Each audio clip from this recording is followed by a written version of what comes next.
On the agenda tonight, we're going back to 1970. We're going to be taking a look at Joni Mitchell, and she's going to be performing Both Sides Now.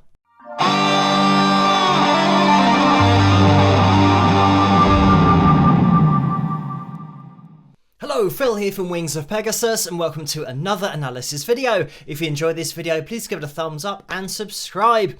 So this is a bit of a bonus video, really, because we had a look at Joni performing Big Yellow Taxi, and I did say that she then went on to perform another song, actually the last song in the set of this performance, which was Both Sides Now. And I thought we'd have a look at it because I have isolated the vocal and I have my guitar tuned to the tuning that Joni has her guitar tuned to here, which for reference, if you want to do the same thing, you'll need to tune your guitar to D, A, F sharp, D, A, D, which will give you the chord of D, just in open string tuning. So we will get Joni up on screen. We're probably going to be focusing more on the vocal than the guitar this time, because we did focus on the guitar quite a lot last time, but I will still get the guitar out. So let's see how Joni gets on. I am going to be jumping into this. As always, there's a link in the description below, so you can click on that if you want to watch it the whole way through without me interrupting it. The first thing to look out for before we even start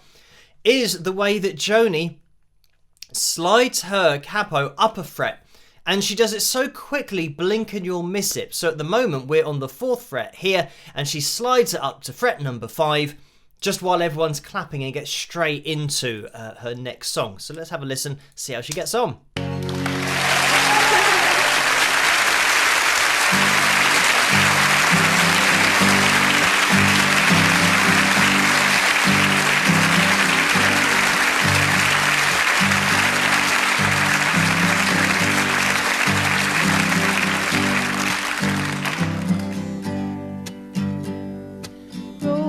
Flows of angel hair and ice cream castles in the air and feather canyons everywhere.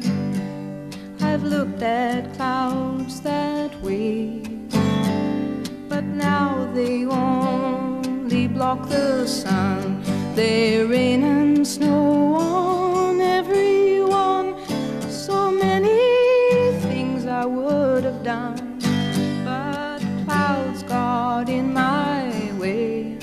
Oh, I've looked at clouds from both sides now, from up and down, and still somehow it's cloud illusions I recall. I really don't know clouds at all.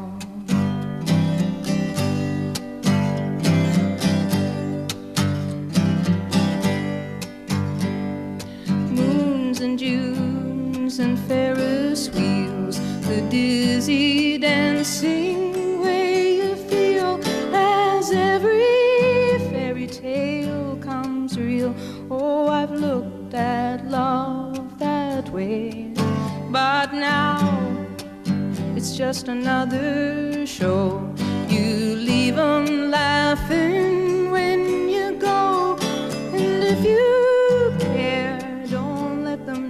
no, don't give yourself away. I've looked at love from both sides now, from give and take, and still somehow it's love's illusions I recall. Oh, I really don't know love at all.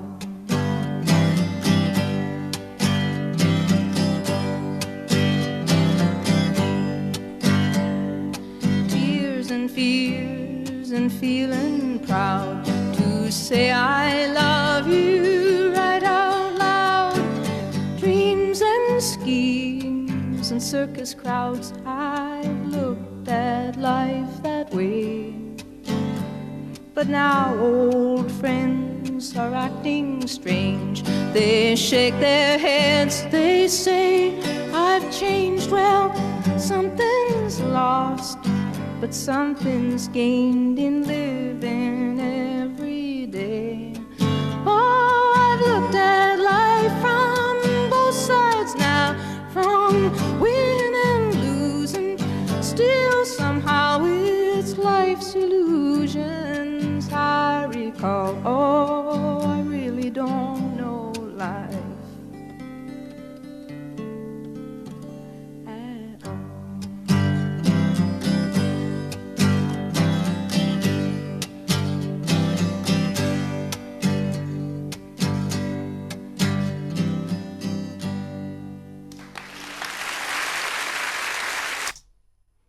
And there we have it.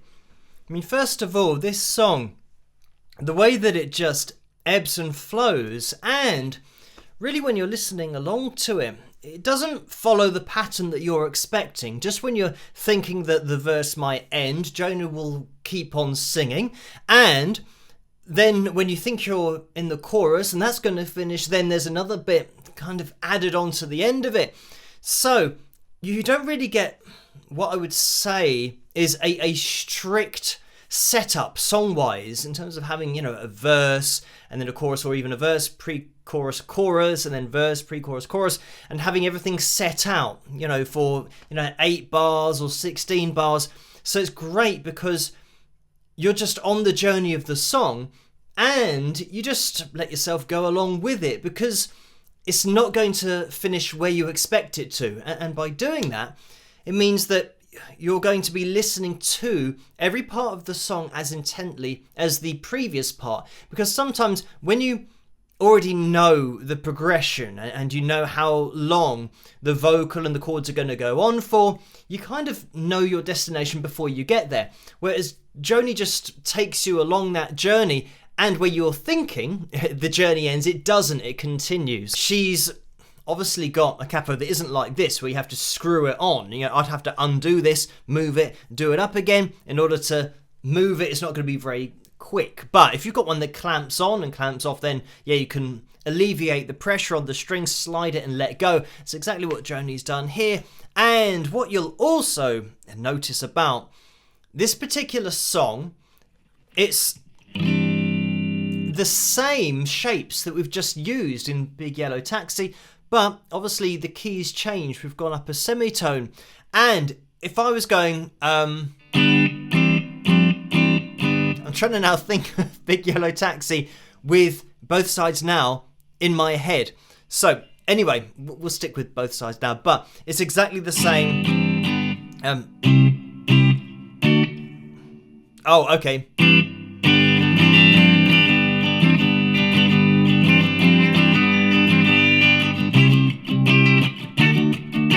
Something like that. The rhythm's probably not quite correct because my brain isn't in the right mode, but that's the kind of thing we had going on with Big Yellow Taxi. And here, if we slow it down, we've now got exactly the same thing going on. But again, this is the great thing about being an original artist, is that you get to decide how you want to play your instrument, what you want the tunings to be, just to play your songs, you know, and have a true reflection of those when you're playing live. So, you know, Joni, you know, bars with that first finger, as we saw in that last video, with the second finger over the top to give herself that amount of pressure, so that, you know, because barring, especially on an acoustic guitar, is very difficult. And like I said in my last video, these are really heavy strings that I've got on here because I want them to last for years and years and years without having to change them. So even on this guitar, and it's not a particularly low action, but trying to push down and keep those strings down is a challenge. And it definitely would be for Joni here on the acoustic guitar. Again, the audience, they're applauding,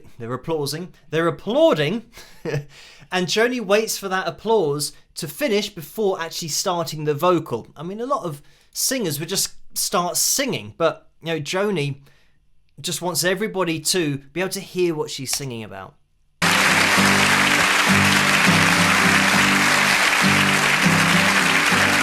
A huge part of this as well. Look out for these stops with the right hand. So we have this, and it's these strikes on the strings, and you'll see her technique is actually, you know, kind of stopping that low, what would be low E string, but it's a D in this case, but don't worry about that. Stopping the low D and A string and almost kind of hitting the guitar at the same time, giving us a percussive sound, almost like a snare of a drum kit. So it's going to give you that timing. So when we have this kind of thing, and then, you know, it's subtle, but it's definitely in there. Take it back, have a listen.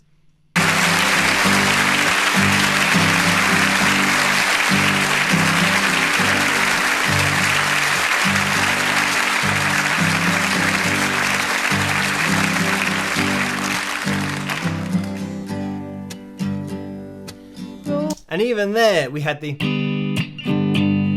Yeah, a couple of them that came in there. Like that. Anyway, listening on, I said we weren't going to do much guitar, but you'll find all of these shapes are the same when we come up to... Yeah, it's like your E7th shape. And sliding up 2 frets, which is where Joni is at the moment. And flows of angels. And so...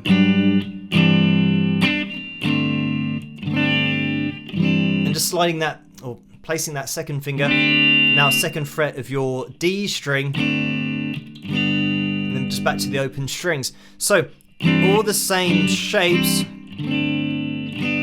that we've had in Big Yellow Taxi. So, let's listen on.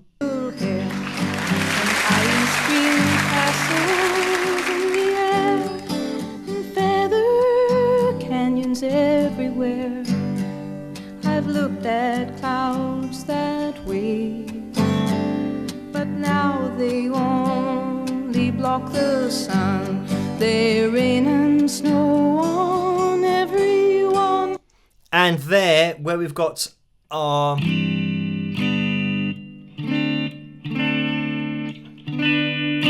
She's actually placing in her 3rd finger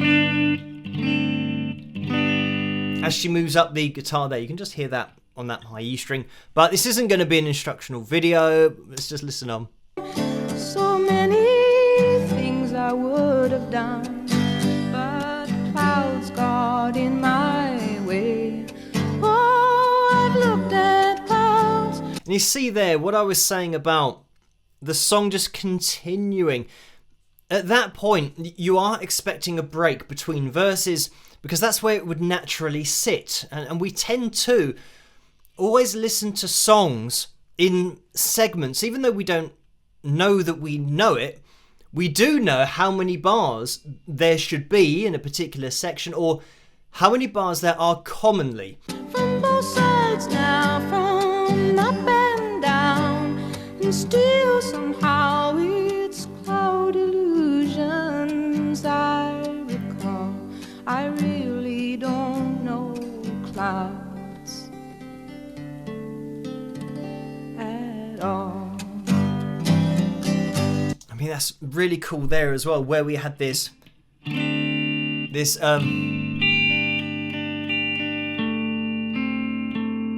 that kind of thing.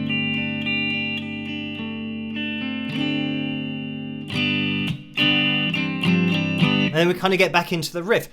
But exactly the same as the last performance, whenever there's a little bit of a break between the vocal, stopping and ending, we always have something instrumentally that Joni's going to put in with her guitar playing. Exactly the same with Big Yellow Taxi. So we're going to have a look at the isolated vocal now, and we'll probably see a lot of what we saw in that last video with the range going on, the control, the vocal accuracy. But let's have a listen.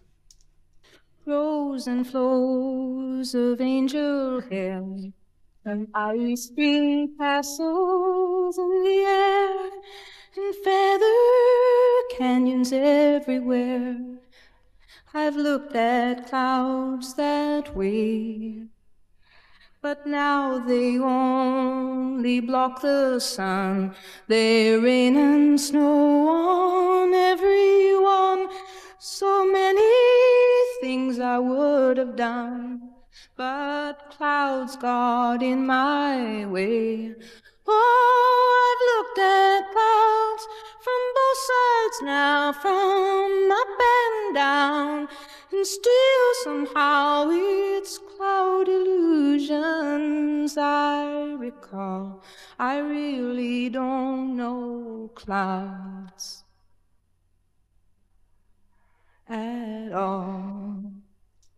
Something that we didn't mention in that previous analysis video was the vibrato that Joni has in her voice, which is really subtle, but it's definitely in there. It doesn't cover a lot of pitch, but you can see this kind of thing. You know, if we're looking at this B4, the vibrato that's in there, but then with other notes, she doesn't have as consistent a vibrato as you know, when she's holding a note for a little bit longer.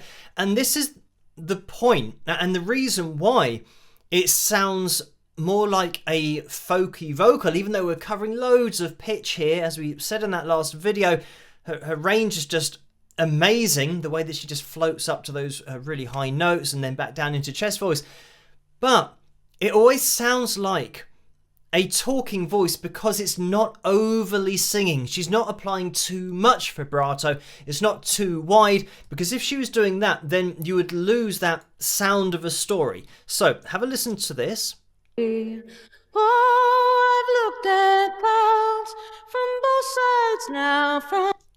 So we're obviously changing pitches. I mean, look at the accuracy here. B4 down to G4, A4, just bang on, you know, pitch-wise, and then coming down. Obviously, this isn't auto-tuned or pitch corrected. It's 1970. So her voice has got the freedom to go where it goes, but she just hits these notes so quickly after each other and so accurately. But when we take it back, have a listen for the vibrato of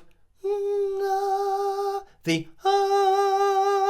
waves of vibrato, because I think you'll only hear it probably on that first note, and the other ones won't be consistent, which is, you know, what I'm referring to.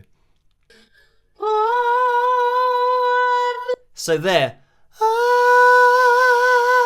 It's very high for me. It's a B4, but you could hear the waves in there. Listen on. Looked at clouds from both sides now from. And so we've got all of these notes going on here before we then dip into vibrato again, just for a split second. We've got this crossover of a talking voice that's covering loads of range, but it doesn't have vibrato on every single note, so that's why it sounds like a story's being told. Because, as I've said before, when you tell a story, you don't have vibrato in your voice when you're relating the story to somebody, so this is why it retains that quality. And this is just something that Joni would have naturally in her voice. She's not trying to, you know, hit vibrato for just a split second and then trying to do one that's a little bit less even, and like this, hit a note that's slightly flat of the G3, do a little vibrato, then go sharp and vibrato again. She's not thinking about doing this before she does it. It's just a natural thing. It's just what happens to her voice. And this is why it's a totally unique vocal, because trying to sing this exactly the same way with all of these tiny variations, I mean, here, you could say that the note that she's going for, the G3, she's actually flat of it with vibrato, and then she's sharp of it with vibrato. She never actually hits the note. But this is the point, that trying to copy that would be impossible, because you would try and hit the note, but Joni doesn't hit the note. But that's the point. It doesn't matter. So when we're listening to this again, At all. it just sounds like expression. But when you're looking at it on the pitch monitoring software, you can see where that expression is placed when we're looking at 440 hertz tuning. Again, look at this now. We now had a wider vibrato here. Again, this is it. It chops and it changes. It's just because it's Joni's voice. Have a listen to the waves now, the change in pitch. Love you. I mean, it's so much more dramatic now with that. We're covering a lot more pitch, but this is it. We've got a tiny, coverage here, pretty much exactly over the line, tiny bit of vibrato, and then a wider vibrato. But this is the point. It's just totally unique. Out loud, dreams and schemes and circus crowds. I've looked at life that way. And when you were just listening to the melody of this song, it is so all over the place. She's hitting notes right between the eyes, jumping, up an octave, down an octave, but hitting so many notes in between. That's something that you might not necessarily appreciate if you don't sing. When you've got a melody line that's closer intervals wise, it's easier to hit the notes because you're in and around the same place. It might be a tone or like a semitone that you're changing your voice, and then you might go up by a fifth maybe, but to jump from one octave to the next and hit notes all the way through, literally every note of the scale, you know, that takes a hell of a lot of practice, especially when you've got a big jump. There are some serious jumps going on here. But now old friends are acting strange. They shake their heads, they say, I've changed. Well, something's lost, but something's gained.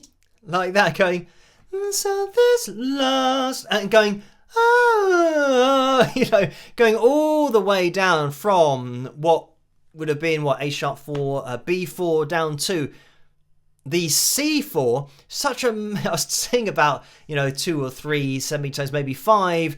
This is what I mean, having this sudden drop down of, you know, as near as makes no difference an octave, within a semitone of being an octave down in our voice. Oh, I've looked at life from both sides now, from win and lose, and still somehow we're... Great example here, going up to, yeah, the C5, so yeah, B4, C5, down to that D4. And this shows you just the intervals that we've got going on. We do stop off here halfway, and this is the point that we've got so many notes that we're covering, and stopping off, you know, at the G4, na, na, and then kind of going up as well. So yeah, these little stop off points, but just doing this so quickly, I mean, it is, again, something that if you're going to try and sing this song yourself, obviously for me, I would bring this down because I'm a guy, but just trying to hit these notes, it doesn't matter where you place this song to fit your own range, you're still going to have to hit these notes as accurately as Joni's doing here, and you're going to have the range in the first place to do it. It's life's illusions I recall. Oh, I really don't know life at all.